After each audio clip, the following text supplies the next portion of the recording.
আমার প্রিয় নতুন বন্ধুরা, আজকে ভিডিওতে তোমাদের দেখাবো একটা পুরনো ব্লাউজ থেকে কিভাবে তোমরা সঠিক মাপ নিয়ে একটা পারফেক্ট নতুন ব্লাউজ তৈরি করতে পারো। তোমরা আমার হাতে যে লাল ব্লাউজটা দেখলে, ওই ব্লাউজটা পুরনো ব্লাউজ, ওই কাস্টমার দিয়েছিল, ওর মাপে এই ব্লাউজটা আমি তৈরি করেছি। এটা 40 সাইজ ব্রাকাট ব্লাউজ। একটা পুরনো ব্লাউজ থেকে কোন কোন মাপ নিতে হবে, কিভাবে মাপটা নিতে হবে, আর কোন কোন মাপের সাথে কতটা করে মার্জিন রাখতে হবে, আজকে ভিডিওতে তোমাদেরকে আমি সবটা বলে দেব, দেখিয়েও দেব। তো বন্ধুরা, তোমরাও যদি ঘরে বসে শিখে এরকম ব্লাউজ নিজের জন্য বা কাস্টমারের জন্য তৈরি করতে চাও, তাহলে ভিডিওটা শেষ পর্যন্ত দেখার অনুরোধ রইল। জয় শ্রীকৃষ্ণ বন্ধুরা, আমি পুষ্প আর আমার চ্যানেল পিএস ফ্যাশন কাটিংয়ে তোমাদের সবাইকে স্বাগত। তো দেখো বন্ধুরা, এখানে আমি মেন কাপড় নিয়েছি, লাইলিন নিয়েছি, আর নিয়েছি পুরনো ব্লাউজটা। প্রথমে আমি পুরনো ব্লাউজ থেকে মাপ নিয়ে প্রত্যেকটা মাপ খাতায় লিখে নেব, তারপরে কাটিং করব। তো প্রথমে ঝুলের মাপ নেব। দেখো, পিছন পাটে শোল্ডারের জয়েন্ট থেকে ধরবে, কোমরে এইভাবে নিয়ে আসবে, টানাটানি করবে না। তো এখানে ঝুল আছে আমার 14 ইঞ্চি, এর সাথে 1 ইঞ্চি সেলাই মার্জিন নিয়ে 15 ইঞ্চি নিতে হবে। তো এখানে দেখো, এবার যদি ব্লাউজের হাতাটা যেখানে জয়েন্ট আছে শেষ প্রান্তে এইভাবে ধরতে হবে, একদম টানাটানি করবে না, নর্মালভাবে এইভাবে ধরবে। ধরো এখানে কিন্তু আমার আসলো 20 ইঞ্চি, তা এর রাউন্ডটা হবে 40 ইঞ্চি, তাহলে এখানে ছাতি হলো আমার 40। এইভাবে তোমরা মাপগুলো নিয়ে নেবে। এবারে দেখো, ছাতির মাপ নেওয়া হয়ে গেল। কোমরের মাপ নেওয়ার সময় ব্লাউজটাকে এইভাবে খুলে নেবে, যেভাবে ডবল ভাঁজ করা ছিল ওইভাবে নেবে না, কম বেশি হয়ে যাবে। তাহলে তোমরা খুলে নিয়ে এইভাবে ধরবে, এইভাবে ধরে কিন্তু কোমরের মাপটা নেবে। এখানে আমার কোমর আসলো দেখো 36, তো 36 খাতাতে তোমরা লিখে নেবে কোমর। এরপরে দেখো, আমরা ফুল বাস্টের পয়েন্টটা নিয়ে নেব। ফুল বাস্টের পয়েন্ট দেখো, শোল্ডারের জয়েন্ট আছে, সেখানে তোমরা ইঞ্চি টেপটা রাখবে, রেখে কটুরির যে উঁচু অংশটা সেখানে এইভাবে ধরবে। দেখো, এখানে কিন্তু আমার ফুল বাস্ট আসলো 10 ইঞ্চি, তো এখানে ফুল বাস্ট 10 ইঞ্চি আমার লিখে নিতে হবে। এবার নিচ্ছি দেখো, শোল্ডার থেকে জয়েন্ট থেকে সামনের গলার ডিপটা এখানে 9.5 ইঞ্চি আছে। তো সামনের গলার আমরা যখন কাটিং করব তখন দেখিয়ে দেব কতটা নিতে হবে। তো এখানে দেখো, হাতার হাতার লম্বাটা নিয়ে নিচ্ছি। শোল্ডারের যে জয়েন্ট আছে হাতার যেখানে, সেখান থেকে নিতে হবে। কুঁচিটা আমি ছেড়ে দিলাম, দিয়ে দেখো 10 ইঞ্চি হয়েছে। তো হাতাটা যখন কাটিং করবে এর সাথে কতটা মার্জিন নিতে হবে আমি দেখিয়ে দেব। এবার দেখো, হাতার মৌরিটা তোমরা কিভাবে মাপ নেবে। কুচিটা থেকে মাপ নেবে না, যেখানে হাতার জয়েন্ট আছে সেখান থেকে এইভাবে ঘুরিয়ে ঘুরিয়ে ইঞ্চি টেপটা ধরে হাতাটা নিয়ে নেবে। দেখো, হাতার এখানে রাউন্ডটা এলো 12 ইঞ্চি। তো তোমরা এইভাবে, তোমরা যারা নতুন এইভাবে নেবে না, তোমাদের তাহলে একটু অসুবিধা হয়ে যাবে। এবার মোহরার মাপটা দেখো, ঠিক এইভাবে নিয়ে নেবে, হাতার জয়েন্টের কাছে ওখানে ধরে। আমার মোহরা আসলো 8.5 ইঞ্চি, তো 8.5 ইঞ্চি আমি লিখে নিয়েছি। তো এখানে দেখো, কটুরির এই যে উঁচু উঁচু অংশটার থেকে, এখান থেকে দেখো, এখানে পয়েন্ট টু পয়েন্টের মাপটা নিয়ে নিলাম। তো পয়েন্ট টু পয়েন্ট আমার 8 ইঞ্চি এসছে।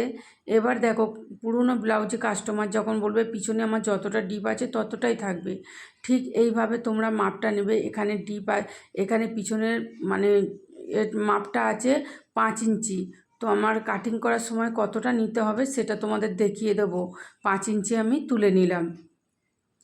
এরপরে দেখো, আমি কাটিংটা করে নিচ্ছি। প্রথমে লাইলিনে কাটিং করব। লাইলিনে কাটিং করার জন্য আমি এখানে কাপড়টাকে দুভাঁজ করে রেখেছি, আর আমার দিকে জয়েন্ট সাইড আর এদিকে খোলা সাইড। তা আমার ঝুল ছিল 14 ইঞ্চি, 1 ইঞ্চি আমি এক্সট্রা নিয়ে সেলাই মার্জিনের জন্য নিয়ে 15 ইঞ্চিতে দুটো পয়েন্ট করে নিলাম। তো দুটো পয়েন্ট করে নিয়ে দাগটা আমি দুটো পয়েন্ট মিলিয়ে দাগটা সোজা করে নিলাম। শোল্ডারটা নেব, শোল্ডার নিলাম আমি 6.25 ইঞ্চি, কারণ পিছন গলার ডিপ থাকবে মাত্র 9 ইঞ্চি, তাই আমি এখানে 6.25 ইঞ্চি শোল্ডার নিলাম। এদিকে 6.25 ইঞ্চিতে একটা পয়েন্ট করে দুটো দাগ আমি সোজা করে নেব। আর আরমোলের জন্য নেব এখানে আমি 6.25 ইঞ্চি, আরমোলটাও নেব 6.25 ইঞ্চি নিয়ে। দেখো, এদিক দিয়ে দাগটা আমি সোজা করে নিলাম।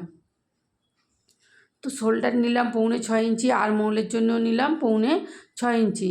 এবার আরমোলের গোলাইটা দেব, তার জন্য দেখো আরমোল যা থাকবে সেটাকে ভেঙে হাফ করে নিতে হবে। হাফ করে নিয়ে আস্তে আস্তে এইভাবে গোলাইটা দিতে হবে। এবার তোমাদের আরেকটা কথা বলতে ভুলে গেছি, এখান থেকে আমি কতটা নিয়েছি দেখো, 1.5 ইঞ্চি নিয়েছি। 1.5 ইঞ্চি নিয়ে আরমোলের গোলাইটা আমি দিয়ে নিলাম। পুট গলার জন্য আমি 2.5 ইঞ্চি নিলাম। আর এদিক দিয়ে যেহেতু 5 ইঞ্চি ছিল আমার পুরনো ব্লাউজের, সেখান থেকে 6 ইঞ্চি নিলাম, কারণ 1 ইঞ্চি সেলাই মার্জিনে চলে গেলে 5 ইঞ্চি আমার রেডি হয়ে যাবে। তো এখান থেকে দেখো 3 ইঞ্চি নিলাম, নিয়ে উপর দিয়ে 2.5 ইঞ্চি নিয়েছি আর নিচের থেকে 3 ইঞ্চি নিলাম, নিয়ে দুটো পয়েন্ট মিলিয়ে দাগটা সোজা করে নিলাম। দেখো এখানে 9 ইঞ্চি আছে গলার ডিপটা। তো এদিক দিয়ে দেখো আমি গোল গলার একটা শেপ দিয়ে নেব, যেহেতু আমার পুরনো ব্লাউজে গোল গলারই শেপ দেওয়া আছে। তো এখানে তোমরা যখন নতুন ব্লাউজ কাটিং করবে, কাস্টমার যেমন ডিজাইন বলবে তোমরা করে নেবে। আর এখান থেকে দেখো একটু সামান্য এই যে সোজা করে দিলাম, নাহলে এইটা উঁচু, কোণাটা উঁচু হয়ে থাকে আর শোল্ডার পড়ে যাওয়ার মানে সম্ভাবনা থাকে, তার জন্য এদিক দিয়ে আমি একটু হালকা সোজা করে নিলাম। আর এখানে ছাতির 4 ভাগ নিলাম, ছাতি আছে আমার 40, 4 ভাগ 10 ইঞ্চি, তার সাথে 2 ইঞ্চি এক্সট্রা। কোমর আছে 36, 36 4 ভাগ 9 ইঞ্চি, 1 ইঞ্চি টেকিং, আর তার সাথে 2 ইঞ্চি আমি এক্সট্রা রাখলাম। যদি ব্লাউজটা কোনো সময় ছোটো হয়ে যায়, কাস্টমার হেলদি হয়ে গেলে বাড়িয়ে পরতে পারবে। তো এখান থেকে 5 ইঞ্চি টেকিনের জন্য দিলাম, 5 ইঞ্চি উঠিয়ে নিলাম, আর দুদিক দিয়ে 1/2 ইঞ্চি করে দেখো টেকিনের জন্য শেপ দিয়ে নিলাম। প্রথমে এখানে একটা কাট লাগিয়ে রাখবো, তাহলে টেকিনটা দিতে আমাদের সুবিধা হবে। এরপরে আরমোলটা আমি চেক করে নেব, আরমোল ছিল আমার 8.5 ইঞ্চি, এখানেও পারফেক্ট 8.5 ইঞ্চি আছে। তো আরমোলটা অবশ্যই তোমরা চেক করে নেবে, নিয়ে তারপরেই কাটিং করবে। আরমোলটা ছোট বড় হলে দেখো, বড় হয়ে গেলে কমিয়ে নেওয়া যাবে আর ছোট হয়ে গেলে বাড়িয়ে নিয়ে যাবে, কিন্তু চেক করে তবেই তোমরা কাটিং করবে। তারপরে দেখো সামনের পার্টটা কাটিং করার জন্য আমি এখানেও কাপড়টাকে 2 ভাঁজ করে নিয়েছি, নিয়ে দেখো আরমোলের দিকটা কিন্তু মানে বগলের দিকটা যেটা, সেটা আমার দিকে রেখেছি, দেখো রেখে এখানে আমি ছাপ তুলে নিয়েছি। তো এরপরে দেখো আমি প্রথমে গলার ডিপটা নিচ্ছি। গলার ডিপটা এখানে আমি 7 ইঞ্চি নিলাম, যেহেতু সামনের গলার ডিপ 9 ইঞ্চি ছিল, 7 ইঞ্চি নিলেই আমার হয়ে যাবে। তো 7 ইঞ্চি নিয়ে এদিক দিয়ে দাগটা সমান করে নিলাম। প্রথমে আমি গলার শেপটা দিয়ে নিচ্ছি, তারপরে অন্য মাপে যাচ্ছি। দেখো এইভাবে রাউন্ড করে গলার শেপটা আমি দিয়ে নিলাম। এবার এদিক দিয়ে সামনের গলার জন্য আমি 3 ইঞ্চি নিলাম, এর বেশি লাগবে না, 3 ইঞ্চি নিলেই হবে। এবারে দেখো ফুল বাস্টের পয়েন্ট করে নিচ্ছি। ফুল বাস্ট ছিল আমার 10 ইঞ্চি, তার সঙ্গে সেলাই মার্জিন নিয়ে আমি পৌনে 12 ইঞ্চি নিলাম। এখান থেকে পৌনে 12 ইঞ্চি নিয়ে দাগটা এদিকে সমান করে নিলাম।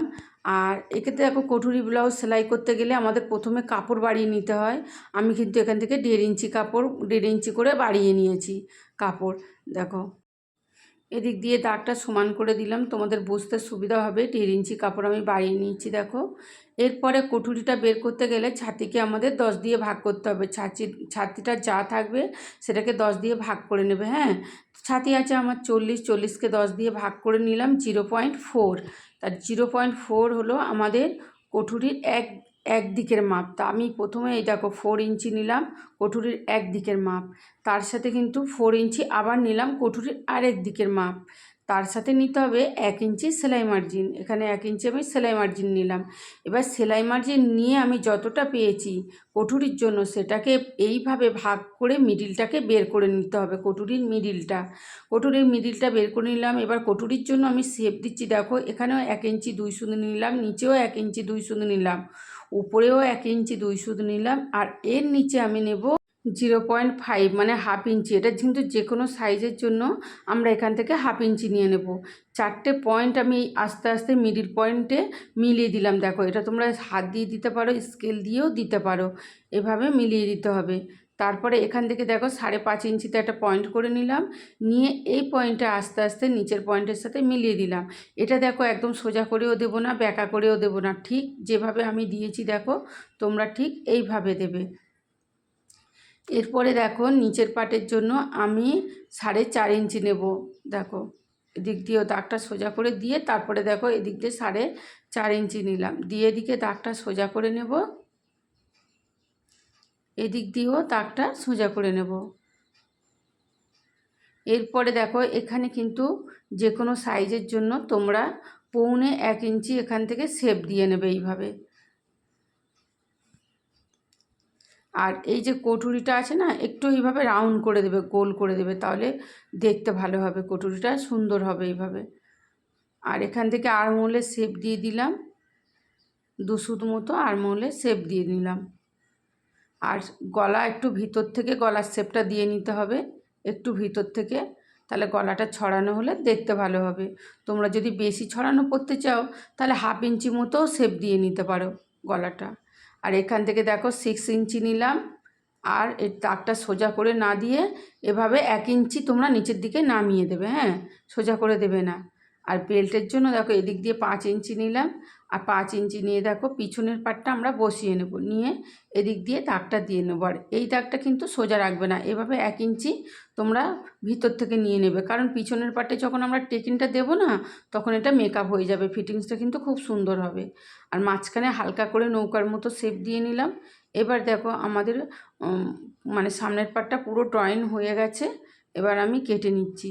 তো বন্ধুরা, আমি তোমাদের যতটুকু পারলাম বোঝালাম। এবার যদি কোথাও তোমাদের বুঝতে অসুবিধা হয় আমাকে তোমরা কমেন্ট করে জানাবে, আমি তোমাদের আবার বোঝানোর চেষ্টা করব। তো দেখো এখানে এই পাটগুলো আমার কাটা হয়ে গেছে, এগুলোও কেটে নিচ্ছি। কাটা হয়ে গেলে এরপরে কিন্তু আমরা হাতাটা কাটিং করে নেব।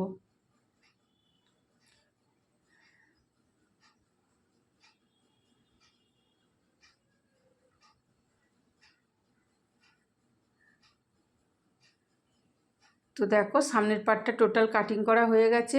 হাতা কাটিংয়ের জন্য আমি 4 ভাঁজ করে নিয়েছি কাপড়, আর আমার দিকে জয়েন্ট সাইড আছে, এদিকে খোলা সাইড আছে।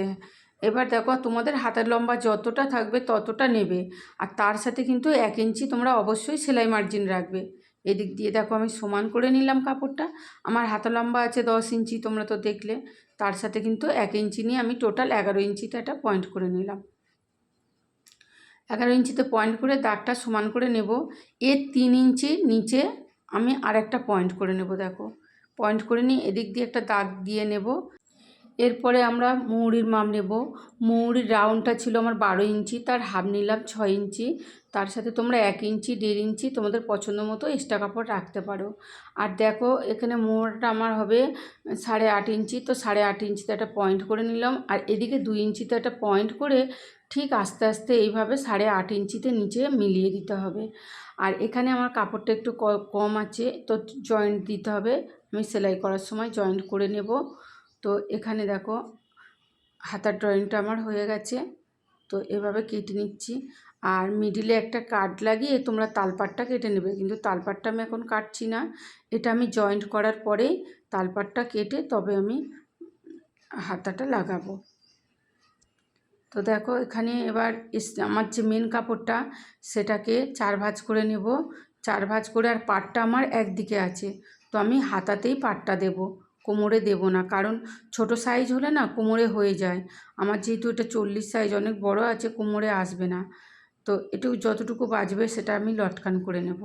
তো দেখো হাতাটা কাটিং করে নিলাম প্রথমে, তারপরে আবার 2 ভাঁজ রাখলাম, রেখে জয়েন্ট দিকে দেখো পিছন লাইলিনটা যেদিকে জয়েন্ট দিকে রাখলাম, রেখে পিছন পাটটা কেটে নিলাম। এবার এখানে প্রত্যেকটা পাট সাজিয়ে নিতে হবে। আর কটুরিটা না তোমরা একটু ওরেপ কাপড়ের উপর রাখবে, তেরচা কাপড়, তাহলে কিন্তু কটুরির শেপটা খুব ভালো হবে। তা প্রত্যেকটা পার্ট এভাবে তোমরা সাজিয়ে রাখবে, কারণ তোমরা তো নতুন, একটা পার্ট যদি কাটিং করতে ভুলে যাও তাহলে কিন্তু মেন কাপড়টা আর তোমরা পাবে না। আর এইভাবে সাজিয়ে কাটলে কি হয়, এক্সট্রা কাপড়ও থেকে যায়, যেটা তোমরা লটকান করতে পারো বা অন্য কাজে লাগাতে পারো।